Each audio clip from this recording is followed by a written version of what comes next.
back. We are back. I know it's been a minute. We are back with the official season wrap up. 162 here and gone. It seems like just yesterday.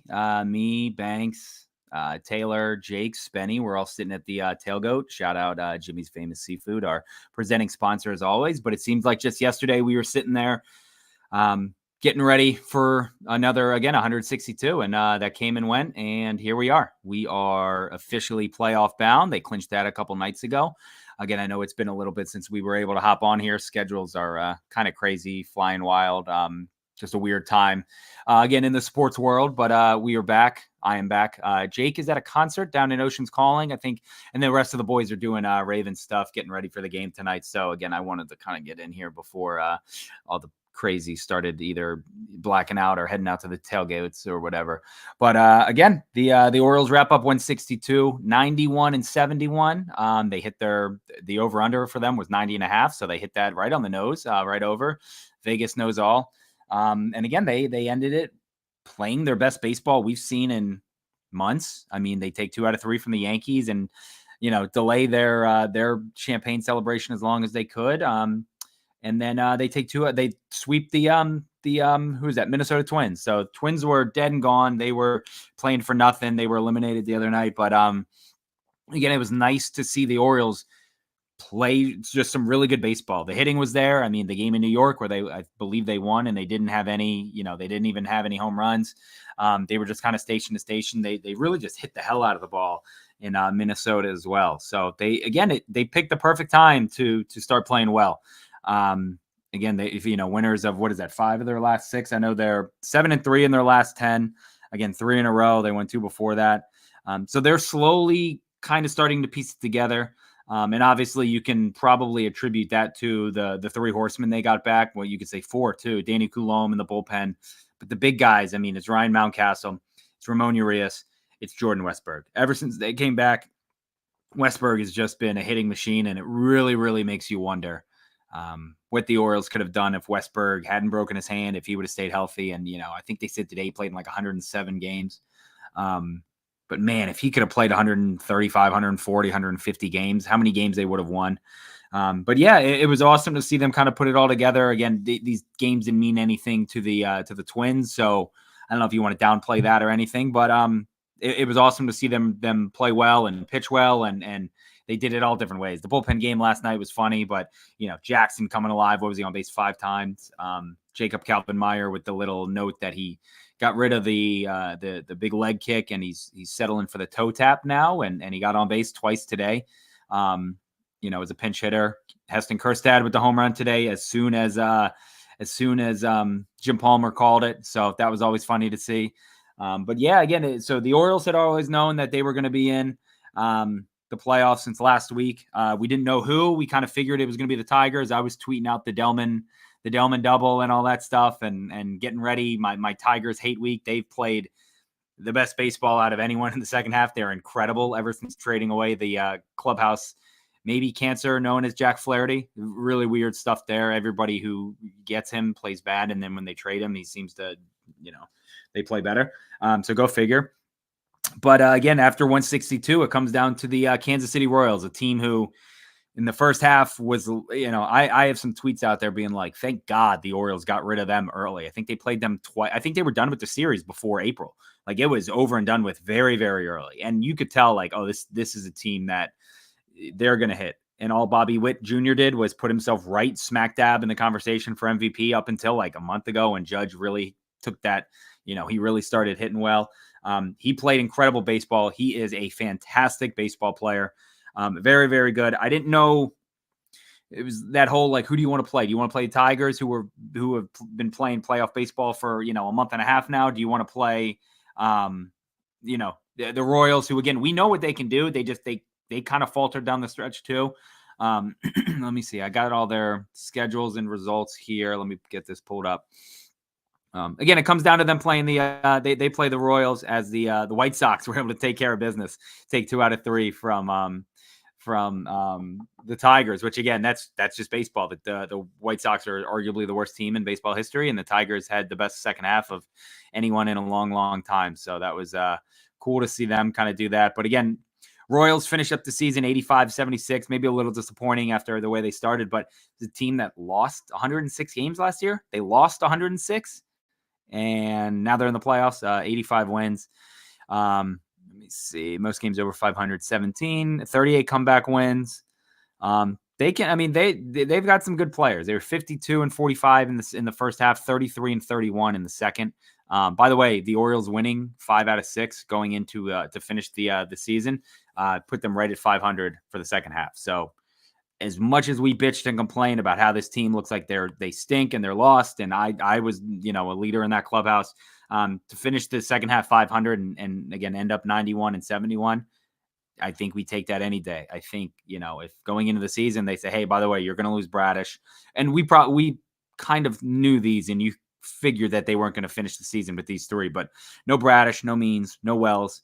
You're not going to have Felix. You're going to lose Westberg for 50 games, 55 games. Jackson Holiday is going to struggle mightily out of the gate, and then, not really pick it up when he comes back up. Adley is going to hit this slump that everyone is scared about, but you're going to get 40 plus bombs from Tony. You're going to get an MVP caliber season from Gunnar Henderson. And a guy, if somebody would have told you when we were sitting at the tailgate, I forget the day, but before game one, that some guy named Albert Suarez was going to be kind of the rock of the rotation, you would have slapped us and demanded us get breathalyzed. None of us knew who he was, and he had a great season, 9-7, I think a 3.7 ERA. So hats off to Big Al. The Orioles are not where they are right now without Albert Suarez. So I think you can confidently say that. But again, I mean the Ranger or the Royals looking at their kind of rundown, they went 2-4 against the Orioles this year, 17-21 in one run games. And again, I mean 17-11 in April and May. They kind of hit that June swoon, 12-15. Rebounded a little bit in July and August, 13-10, 15-13. And then in September, they went 10-14. They've not played their best baseball the last couple weeks. Obviously, we hope that continues. They got some guys out there going. They are throwing cold. Corbin Burns. Corbin, again, as someone who really complained about him in September and was not a fan of what was going on, and I was very, very scared and afraid at what was happening. Boy, did he pick it up in September. He was exactly what we thought. All he did was cruise, and he diced up the Tigers twice. He had 5 unreal innings against the Yankees, and they pulled him, and everyone kind of freaked out. Obviously on purpose. That was to preserve him and get him right for game one. But again, Corbin Burns versus Cole Reagan's game one. They haven't announced it, and Hyde said that they're still kind of tinkering with it and playing with it, but I assume it'll be Zach Eflin versus Lugo in game 2. I don't know why you think about getting cute here, putting Dean Kramer in game 2.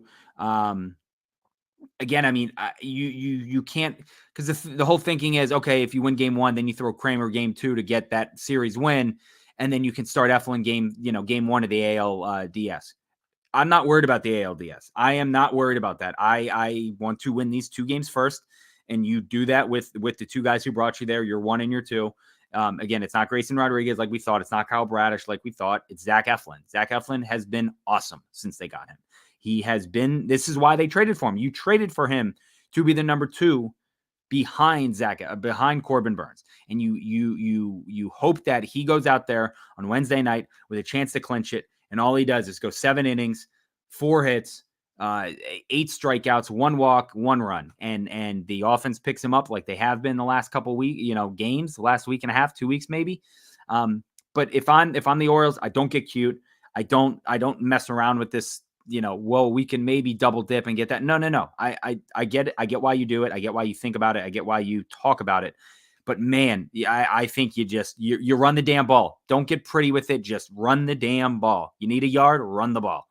Throw Zach Eflin out there and do it. If it's a do or die, I'm perfectly okay with Dean Kramer in a do or die game. He's won the last 3 clinching games. I know it's not the playoffs, but he's won those games. Again, I have confidence in him starting game 1 in New York. If it is, we just saw him throw in New York last Monday or Tuesday, whatever it was. He was awesome then. So I do that. And then again, if needed, game 3 will maybe Dean Kramer versus Michael Wacha. Sure. Again, I favor Dean Kramer in that situation. I favor the Orioles lineup the way they're hitting. And that's kind of just, that's how I look at it. Is Suarez going to be on the roster? It doesn't sound like he'll be on the wild card roster. He went, I think, 5 innings, over 5 innings, maybe 6 today. The thinking is then you can get him back in the DS. And if he needs to start game 1 of the ALDS, you can do that. But again, he's probably going to be unavailable if he went 6 innings today to throw Wednesday or Thursday if needed. And again, Hyde kind of emptied the bullpen last night, got some guys in, got some guys out, did the little DFA thing.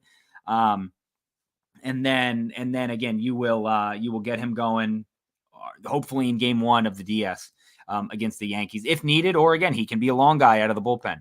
So you can switch up the rosters, Wiggum. You can switch up the rosters in between each one. So again, it doesn't make sense if you put Suarez on it today or for Tuesday, Wednesday, Thursday. You probably can't throw.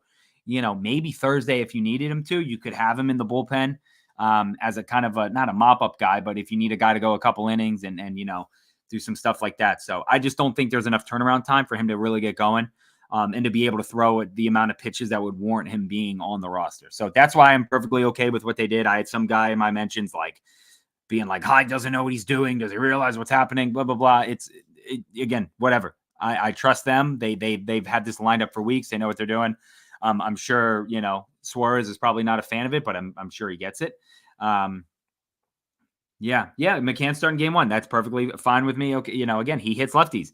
McCann has been awesome in September. I think his OPS is over 1,000. I think his OPS since the second half is over 750. I think I may have read that wrong.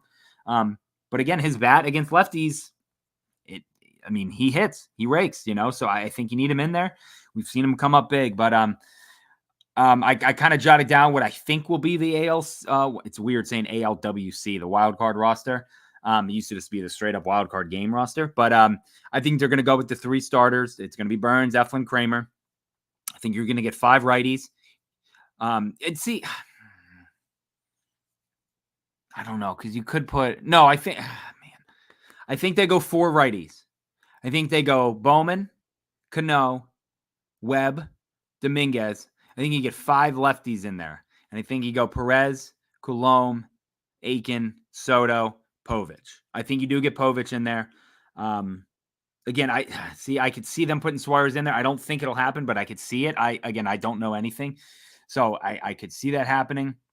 I think your 2 catchers are Adley and McCann. I think your infielders are Gunnar, Mountie, O'Hearn, Westberg, Holiday, the Octopus, Rivera, and then Ramon.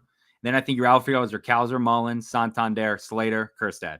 So again, you're facing a lefty in Cole Reagans. I think you're going to see Austin Slater in that lineup. And then he'll get sent out. He'll get pinch hit for Mullins when a righty comes in. And we'll kind of go from there. But I think that's how they stack it up. And again, I have the numbers right here. If I was Spenny and I knew how to pull up all the graphics and stuff, I would do that. But the Orioles against Cole Reagans, they hit him they're hitting 324 against him, 425 OBP, 412 slugging, and an 837 OPS. The big ones here. Let's have Mountie beyond. Yeah, Mountie's awesome with the glove. I love Ryan O'Hearn. His glove is not up to par with Mountie, and Mountie's been smoking the ball too. So that's another reason I think, Mountie will get in there and his bat will be at first base, his glove as well. Let's say if we have a 2-run lead on Tuesday, who are they going to try and put out there? Oh boy. I don't know. Obviously you saw Sir Anthony today, didn't look sharp, but he looked better than he has. Soto's been awesome, and they went to Soto after Sir Anthony today. I don't know if that was done on purpose or, whatever. I don't know. I think they're just kind of I bet they do go with Sir Anthony and kind of just trust him and go with him from there. I don't know. Yeah, and like Kyle Kramer says, it depends on, could be Cano, could be Soto. It kind of just depends on who's coming up and all that. We know. Let's hope it's not a 2-run game. Let's just say that.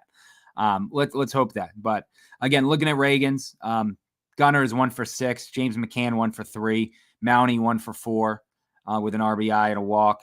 Mullins is 0 for 0 with 2 walks. Rivera 0 for 1. The big one, Adley 6 for 4 with a double, an RBI and a walk against him. So he's hitting 667 with a 714 on base percentage against him. And again, Adley's starting to come around too. His bat came alive in Minnesota as well. he's really lacing a lot of balls out there, and I don't know, his swing looks a lot better this last week. So again, you wanted him to. You really wanted to see something from him the last couple of weeks, and I think we kind of did yesterday. Santander is 1-for-6 with a double. Ramon 1-for-4 with a double, and then Jordan Westberg 2-for-4, 2 RBIs. So again, these guys, I mean, they can hit him. They I think somebody 6-for-4 advance. Yeah, 4-for-6. That's what I meant. Somebody, I did that to my dad earlier too. I said, yeah, 6-for-4. So I'm an idiot. But again, I think somebody told me that they faced him twice this year, and I think he went like 7 innings, 1 hit in one appearance, and then I think he didn't even get out of the second in the other. Again, the way this team is hitting, man, we could see it. We could see that second one. Again, obviously, the way he dices people up, I think he had like 223 strikeouts this year. He's awesome. He's really, really good. Again, a lot of us were freaking out about facing Skubal and Detroit. Turns out you're getting a guy who's he's not going to win the Cy Young, but Cole Reagan's very, very good. And then again, looking on the other side, Kansas City versus Corbin Burns. So they have a lot more plate appearances. Orioles have 34 at bats against Reagan's. The Royals have 121 against Burns. But collectively, they're hitting 231 with a 256 on base percentage, 339 slugging, and a 595 OPS. So Burns has really been able to hold these guys down. There's 2 guys who kind of jump out at me. It's Paul DeJong, who's 7-for-22. That's good for a 318 average, 348 OPS, 2 home runs, a double, 8 RBIs against him. And then who else was it? We got Adam Frazier, revenge game for Adam Frazier, 5-for-21 against him, 3 Ks and a walk. Let me see who else. It is Garrett Hampson, 1-for-5. Kyle Isbell 1-for-4. MJ Melendez 1-for-7. Salvador Perez 6-for-12, 1 home run, 5 RBIs against him. So yeah, Big Salvi, he's always done damage against the Orioles. I expect to see him do damage this time too. Hopefully, I know a lot of us have that 2014 PTSD of just blue pit after blue pit after blue pit. I told somebody it was like death by 1,000 paper cuts. It was like somebody was picking one hair out of your head, for every 10 seconds for 5 days. It was awful. And then you look down at the bottom, it's Bobby Witt, 2-for-9, a double, no RBIs, 3 Ks against Corbin. So they're going to roll out their guys. Again, I'm afraid of Bobby and Salvi. Again, we've seen them do it, Salvi for over a decade now, Bobby Witt the last couple of years. Do you think they wait until the doubleheader to announce game times? I would hope not. I kind of delayed this, hoping, and again, I'm not on the twitter.com app right now, but if the times do come out, much like everybody else, I had no idea what time, anything time slot. I've heard 3:30, I've heard 1 o'clock, I've heard 12:05, I've heard this, I've heard that. No, none of us know anything. It seems like there'll be the early slot. What time that is, no clue. We don't know. I was hoping. It doesn't make any sense that it's not out. I thought it would have been out the second that the games were over and everything was set. Again, the Yankees Pirates, I think, are still going on, but that game doesn't mean anything. I kind of figured that they had it cocked and ready to go, and we would see that. But yeah, I don't know. Again, I assume that they'll get the early games, so that seems like what it will be. If they can contain Salvi and BWJ, that's the key. If MJ Melendez beats them, you tip your cap and you say, man, that's fine. But yeah, if Salvi is doing it, if Bobby Witt's hitting 700, in the series in 2 games, and if he's 6 for 7 or something like that, it's going to be bad. That's a recipe for disaster. Again, the guys are going to run. They got some guys with speed. Bobby Witt's going to control the bases, so you cannot let him get on. Good, Corbin and Eflin just really, really attack these guys and don't pitch around them and don't kind of dick around and tiptoe and blah, blah, blah. They go after them. So again, if we see the Corbin Burns that we've seen the last couple of weeks, that's going to be a battle. Same with Salvi. Again, it wouldn't surprise me if he gives up an early one to Salvi or Bobby. You just need to stop that roll from getting going. And again, like you said, Kyle, make the other team make the other guys beat you. That's the thing. It's just like the Yankees, you can live if Verdugo beats you, and no one to blame but yourself. But if Judge and Soto beat you, then yeah, that's kind of on you for pitch to him. I'll be jumping off the warehouse if Frazier does something again after he shit his. Yeah, well, everyone shit their pants except for Gunnar in the postseason last year. But I hear you. That's it's going to be interesting seeing him. Kyle with the wild cards. Yeah, no, I meant I guess they're not going to release everything until it's all set. But I thought once the AL was set, you'd have those times out there. But that makes sense. Yeah, Pirates Yankees tied for bottom of the eighth. Yeah, I don't know. Again, it's going to be nerve wracking for a lot of us. Again, I paid a lot of money to sit in the upper deck in 2014 and watch the Royals just bloop me to death. I remember Adam hit the home run game 2. That was a Bud Norris game. But man, a lot of us have those demons, and we can't. It's the last playoff series. Last playoff game they won was against the Tigers going into that series. So it's been over a decade. It's probably right around it. So it would have been poetic if they played the Tigers on the anniversary of the Delman game.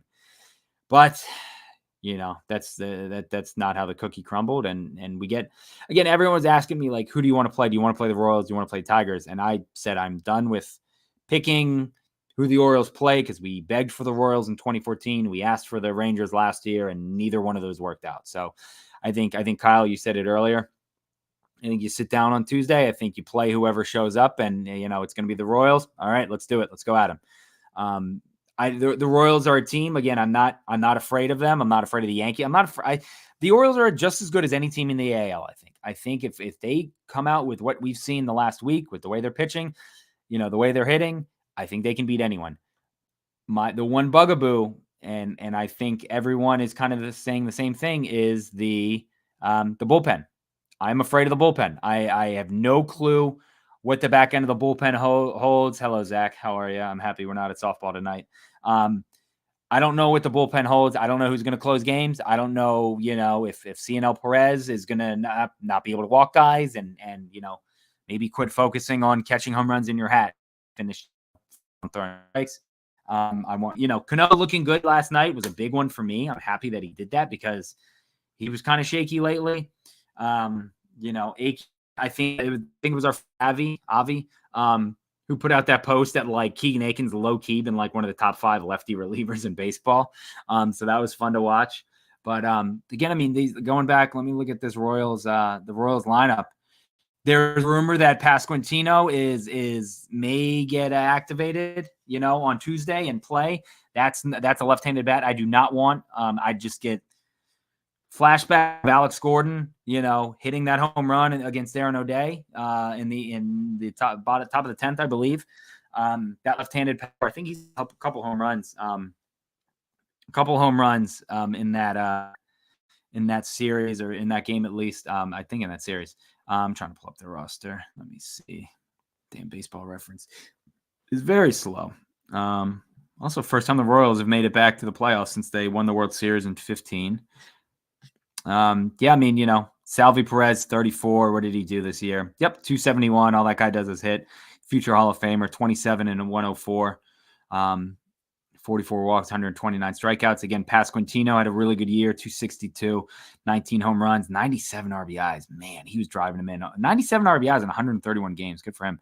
Michael Massey, 13 home runs, 42 RBIs. Bobby Witt Jr. with the MVP type season, 32, 109, on base percentage of 390. Wow.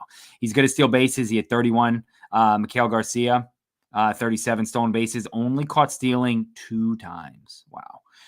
So again, he's going to get on, 281 OBP, 232 average, 7 home runs, 58 there.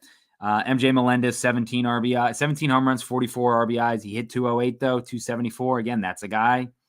You can't let him get on the base. You can't give away these free hits. Kyle Isbell, 8 home runs, 42 RBIs. Hunter Renfroe, that guy is strong. We saw him. He made some great plays in the early season series. But again, 228, 298 OPS or OBP, 14 home runs. And then Nelson Velasquez, 8 home runs, 27 RBIs. Their bench, again, Garrett Hampson, Adam Frazier, Paul DeJong, Tommy Pham, Yuri Gurriel, Robbie Grossman. Robbie Grossman, I think he was on the Rangers last year, and he had that home run that really put it away for the Rangers. But again, I mean, their pitcher, they can chuck it too. Seth Lugo is awesome, 5.4 WAR this year. Cole Reagans was up there too, but Bobby Witt is obviously the prized child, right behind Patrick Mahomes in Kansas City. He's awesome.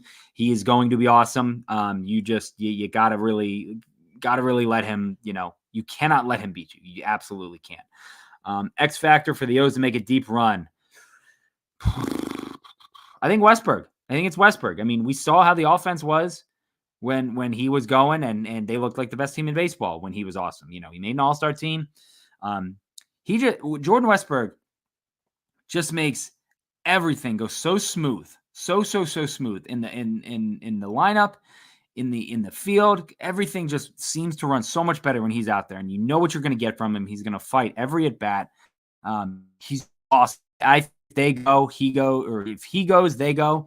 But again, you can say this thing about Mullins, you can say it about Santander, you can say it about Gunnar, you can say it about Adley, you can say it about Mountie. If Mountie on the right side and spraying balls over there, if Mountie can get, if Mountie has 2 base hits to the right side in between the second baseman and first baseman or over first baseman's head, they win the series. I'll say that. I think if he's hitting like that and he can get that going, I think they win the series. I just think he's seen the ball so well when that happens, and when he's swinging it like that, he's awesome. Gunnar, Wesley, you're locked in 1-2. I don't know. I mean, I don't know what they're going to do. I keep Gunnar at leadoff, lefty, righty, ambidextrous. If there's a guy shot putting it, if there's a guy, if Nick Moore is out there hiking it through his legs, I don't care. I want him at left. I'm at leadoff. That's all I want.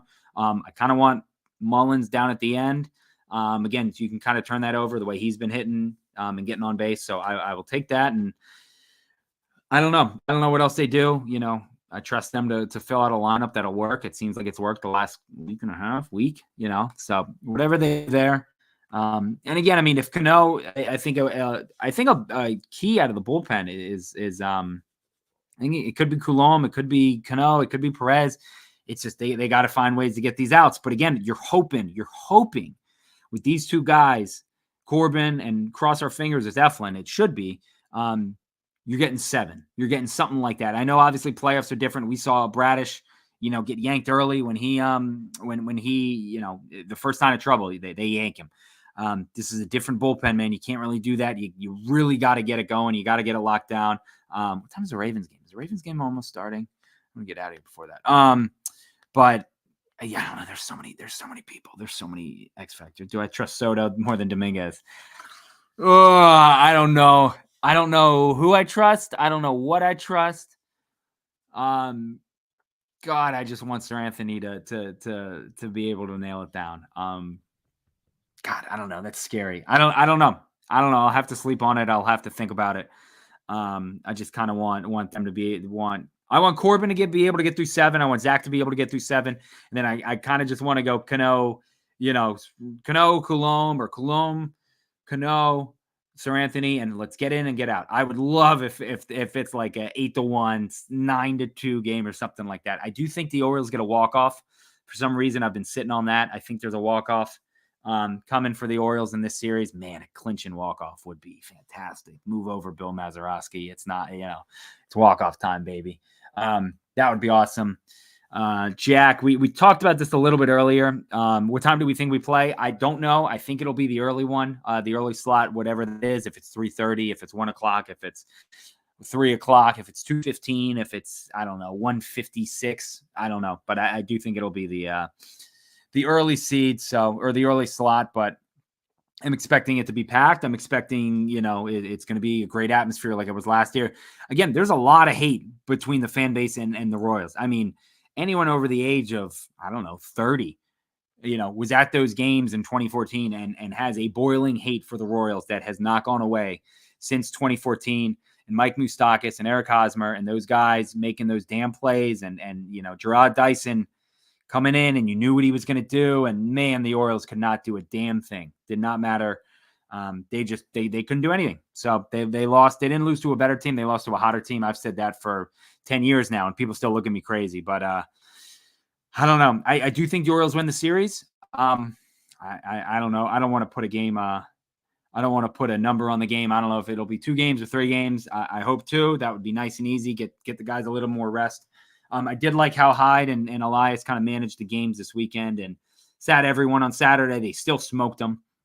That was fun to see. And then got everybody else in there today except for Santander, and got everybody to hit. So again, whether you're staying at home, you got to work. I don't know, be loud, be fun. I hope to see everyone down at Pickles. I'll be down there.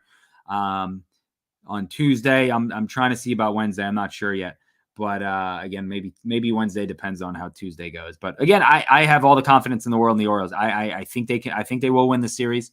The Royals have not played their best baseball. Again, the Orioles, I think, are peaking at the right time, playing well. And again, they played two good teams. I know Minnesota pissed down their leg and threw up all over themselves the last 3 weeks, but they still technically had something to play for, I think, going into that last game. So, or that first game, I'm sorry. But again, the way they played against the Yankees, they wanted it just as bad, and they got in there and they were almost, they were 4 innings from trying to pull out a sweep, and then the Orioles kind of waved that white flag with Burns.